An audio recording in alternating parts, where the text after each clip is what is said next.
Hello and welcome. Today, I have added a post-edit introduction to ask you, as my audience, a question.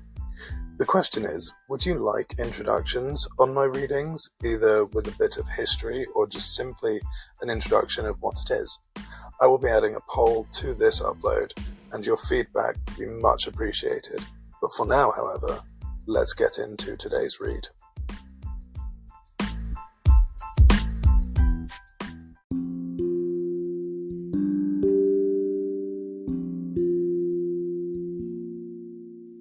The Red Shoes.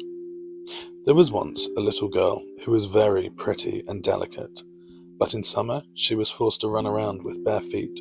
She was so poor, and in the winter she was forced to wear very large wooden shoes, which made her little insteps quite red, and that looked so dangerous. In the middle of the village lived old Dame Shoemaker. She sat and sewed together, as well as she could, a little pair of shoes out of old red strips of cloth. They were very clumsy, but it was a kind thought. They were meant for the little girl. The little girl was called Karen. On the very day her mother was buried, Karen received the red shoes and wore them from time to time. They were certainly not intended for mourning, but she had no others, and with stockingless feet she followed the poor straw coffin in them. Suddenly, a large old carriage drove down, and a large old lady sat in it. She looked at the little girl, felt compassion for her, and then said to the clergyman, "Here, give me the little girl, and I will adopt her." And Karen believed all this happened on account of the red shoes. But the old lady thought they were horrible, and they were burnt, but Karen herself was cleanly and nicely dressed. She must learn to read and sew, and people said this was a nice thing, but the looking glass said, "Thou art more than nice, thou art beautiful." Now the queen once travelled through the land, and she had her little daughter with her, and this little daughter was a princess, and people streamed to the castles, and Karen was there also. And the little princess stood in her fine white dress in a window, and let herself be stared at. She had neither a train nor a golden crown, but splendid red Morocco shoes.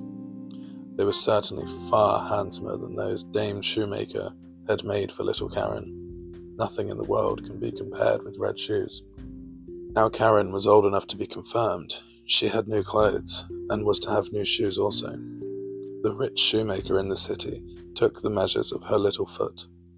This took place at his house, in his room, where stood large glassed cases filled with elegant shoes and brilliant boots.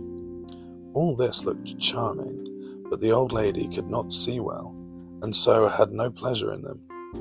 In the midst of the shoes stood a pair of red ones, just like those the princess had worn. How beautiful they were!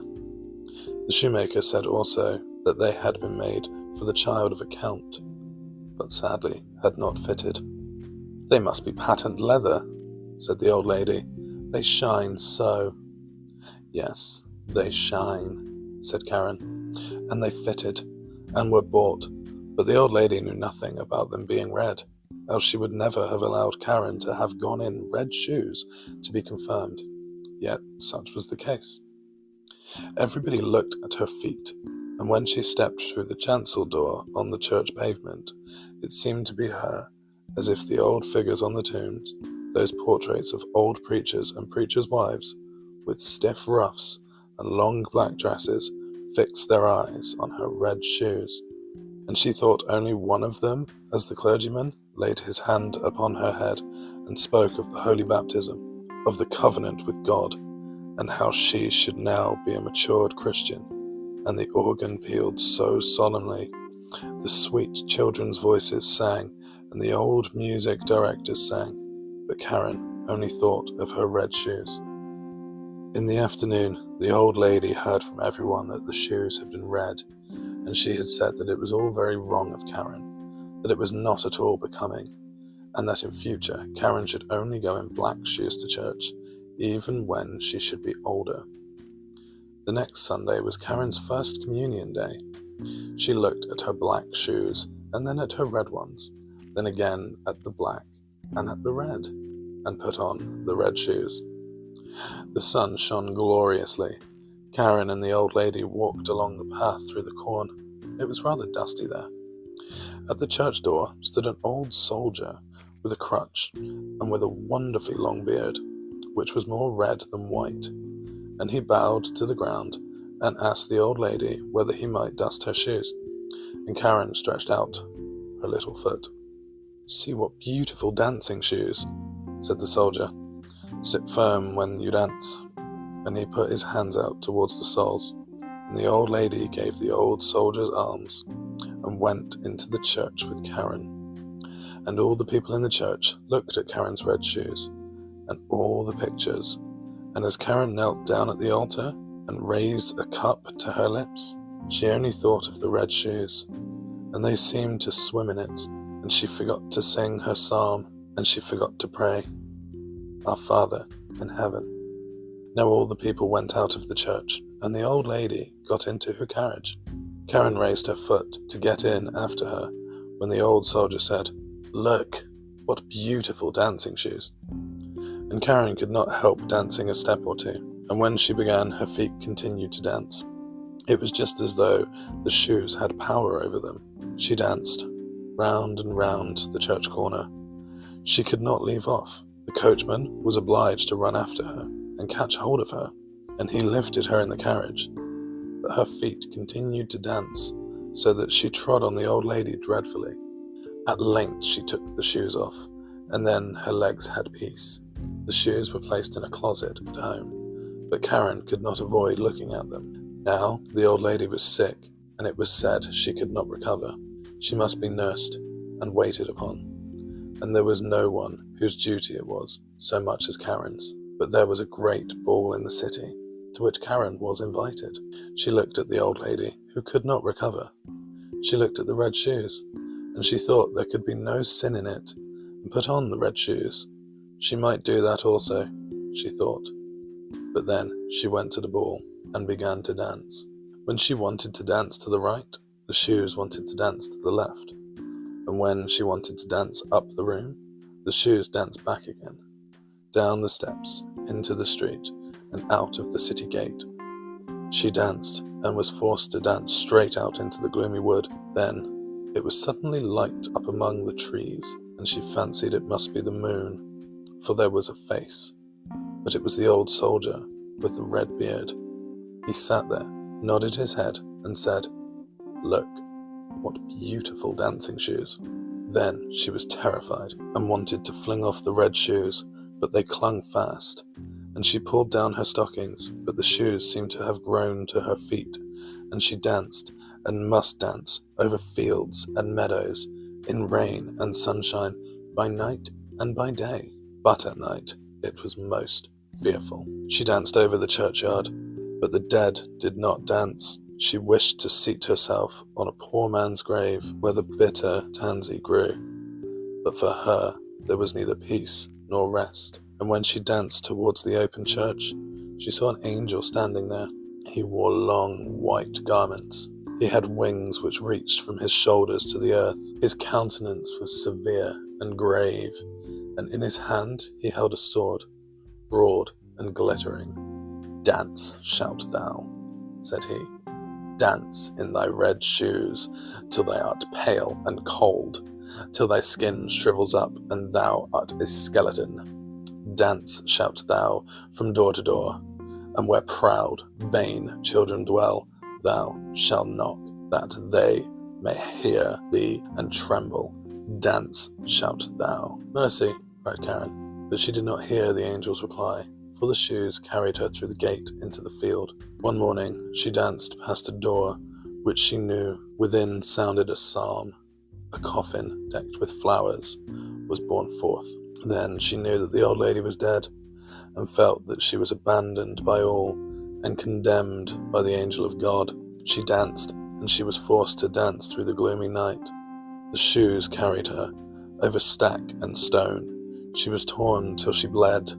She danced over the heath till she came to a little house. Here, she knew, dwelt the executioner, and she tapped with her fingers at the window and said, "Come out, come out. I cannot come in, for I am forced to dance." And the executioner said, "Thou dost not know who I am, I fancy. I strike bad people's heads off, and I hear that my axe rings." "Don't strike my head off," said Karen. "Then I can't repent of all my sins, but strike off my feet in these red shoes." And then she confessed her entire sin, and the executioner struck off her feet with the red shoes. But the shoes danced away with the little feet across the field into the deep woods. And he carved out a little wooden foot for her, and crutches, taught her the psalm criminals always sing, and she kissed the hand which had wielded the axe, and went over the heath. "Now I have suffered enough for the red shoes," she said. "Now I will go into church, that people may see me." And she hastened towards the church doors. But when she was near it, the red shoes danced before her, and she was trifled. She turned around.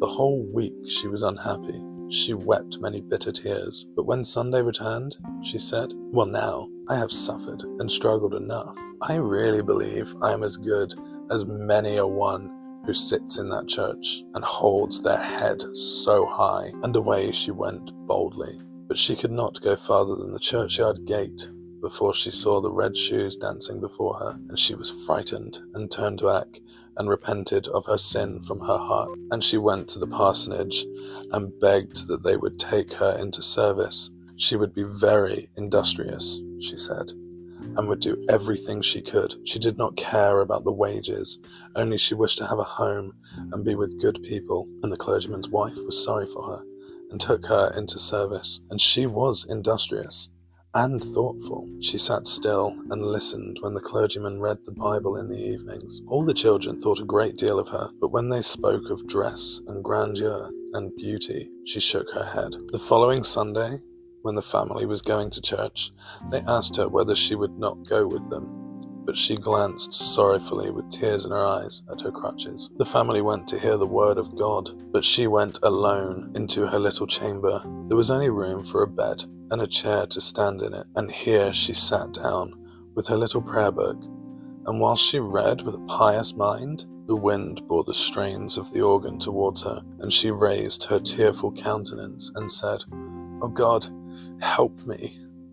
And the sun shone so clearly, and straight before her stood the angel of God in white garments, the same she had seen that night at the church door. But he no longer carried the sharp sword, but in its stead a splendid green spray full of roses, and he touched the ceiling with the spray. And the ceiling rose so high, and where he had touched it there gleamed a golden star. And he touched the walls, and they widened out, and she saw the organ which was playing. She saw the old pictures of the preachers and the preachers' wives. The congregation sat in cushioned seats and sang out of their prayer books, for the church itself had come to the poor girl in her narrow chamber, or else she had come into the church. She sat in the pew with the clergyman's family, and when they had had enough and ended the psalm and looked up, they nodded and said, "It is right that thou art come." "It was through mercy," she said. And the organ pealed, and the children's voices in the choir sounded so sweet and so soft. The clear sunshine streamed so warmly through the window into the pew where Karen sat. Her heart was so full of sunshine, peace, and joy that it broke. Her soul flew on the sunshine to God, and there no one asked after the red shoes.